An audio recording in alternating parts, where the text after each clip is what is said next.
Hello, I'm Helen Bradley. Welcome to this video tutorial. Today we're looking at creating silhouettes from images in Photoshop. Now I already have my image open and cropped, and the image came from the Getty collection. On my website I have a list here of 40 plus free stock sites that encompass a whole lot of sites that you can use to get resources from. Well, I used one of them, which is the Getty Museum collection, and I went and looked up the word silhouette, and this is the image that I have chosen to use. Now, these are free for download images and you can use them for commercial purposes. You will want to check with each image, but the Getty collection is available for use. So here is the cropped head back in Photoshop, and I have it on a separate layer with the background behind it. I'm going to start by getting rid of the background around the image. To do that, I'm going to select the layer. I'm just going to use the magic wand tool with a tolerance of about 20. That should allow me to get most of this selected and removed. So I'll just press the delete key to remove it. And I can finish off with the eraser tool. So I'm just going to use the eraser and just deselect my selection and just go ahead and clean up the remaining elements here. So I've got a nice selection around the woman's head. Now I'm ultimately going to make two copies of this because I want to approach the task of making the silhouette two different ways. But before we do that, let's actually turn her into a black silhouette instead of the image that we're seeing here. So again, on this layer, again, the magic wand tool, I'm just going to select the white areas because that's easier than trying to select this area here. If I want to select her, then I'll choose select and then inverse because that inverts the selection. So what was white is now no longer selected and everything else is selected. I have black as my foreground color and I have her selected. So I'll hold down the Alt key on a PC. That would be Option on a Mac, and I'll press the backspace key. And that just fills her with black. I'll now deselect my selection. So I have her now in black on a separate layer. So I'm going to make another copy of her, and I'm going to hide the topmost copy. I'm going to look at a couple of ways of making this silhouette, and the first one is to just round off the edge of her head, and that's going to be done using the elliptical marquee tool. So with this layer selected, I'm just going to draw a circle. I'm going to hold the Shift key so I have a perfect circle. And to move the circle, I'm just holding down the space bar. You'll just want to hold the space bar as you move it, but you have to do that while you're still drawing the circle. And so I'm just placing the circle roughly where I want it to be. And so I'm going to use this line as a sort of nice curved finish to her face. At the moment, I've got the inside of this circle selected. So again, let's go back and do that select and inverse because that selects the outside. So everything that is not inside the circle. And if I simply press the delete key, it's just going to disappear. And then Control or Command D to deselect the selection. So now I have a pretty little silhouette with a nice bottom edge to it. So there's one option. So let's go back to the original and let's have a look at a second option. And I'm going to look at this as if she were cut off at the neck.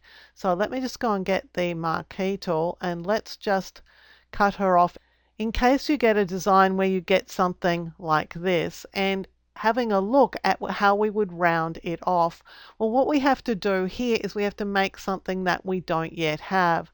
So I'm going back to the elliptical marquee tool and I'm going to drag out a circle and I'm looking for the bottom edge of where I want her neck to be. So again, just holding the space bar as I'm drawing to make sure that I'm moving the circle into the place I want it to be. And so this is the sort of edge I want to her neck. Now, obviously we're missing a whole lot of data here, but let's see how we would build it.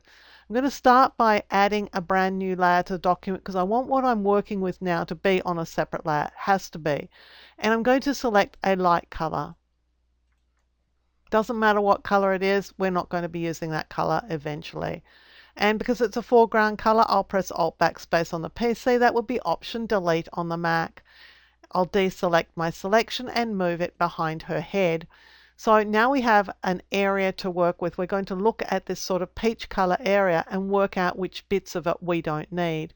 Well, up front we know we don't need her head. So let's go and make a selection around her head. This time we can just click on her head because that makes a really good selection. So let's go back down to this layer and let's just press delete. And what that does is it removes her head from this pink layer because we know we don't want that head area. We also know that we don't want any of these surrounding areas. So at this stage we could go here with the eraser tool and just erase the bits that we know we don't need. But I'm not erasing too close because I'm not 100% sure yet which bits I do want. So let's go back to the elliptical marquee tool because that's going to allow us to make nice curves. And now I'm focused on this curve in here. So again, I'm going to draw out my circle. Now it doesn't have to be a circle, it can just be an ellipse. But what I'm looking for is something that's going to follow fairly nicely around the back of her neck here. And that's looking pretty good to me. Now I've got the line that I want. I've got the pink layer selected because the pink layer is the one that we're doing the deletion on. Let me just press delete and see what it looks like. Well, it's a pretty good fit, so I'm pretty happy with that. Now I know I don't need that bit as well, so I can erase it. Now we're looking at this area down here. My feeling for this area down here is that there's a slight lump there.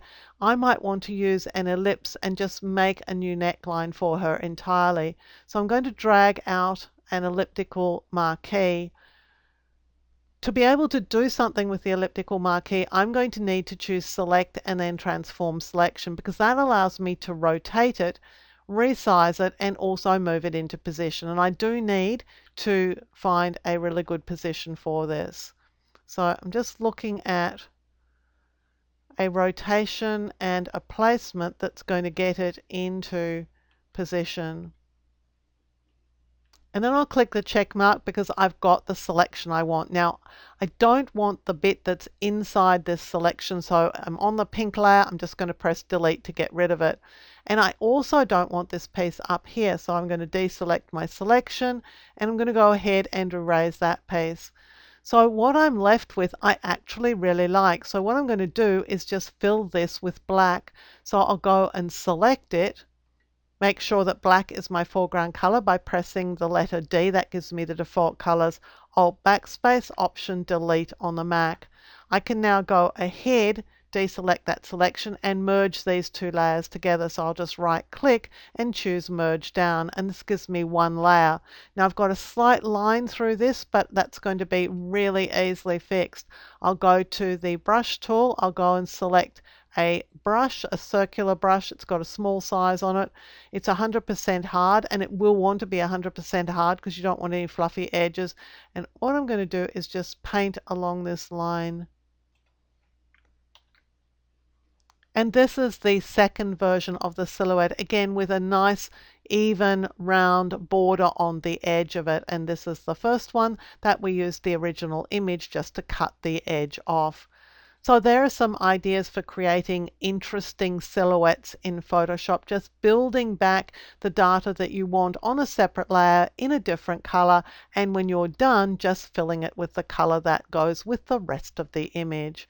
Now, I produced this video as a request for one of my subscribers, so thank you very much for suggesting it. I think it's a really good question, and hopefully everybody is enjoying this video. If you did enjoy the video, give it a thumbs up, please. Click the subscribe button and hit that notification bell so you'll be alerted when new videos are released. And until next time, my name's Helen Bradley. Thank you so much for joining me here on my YouTube channel.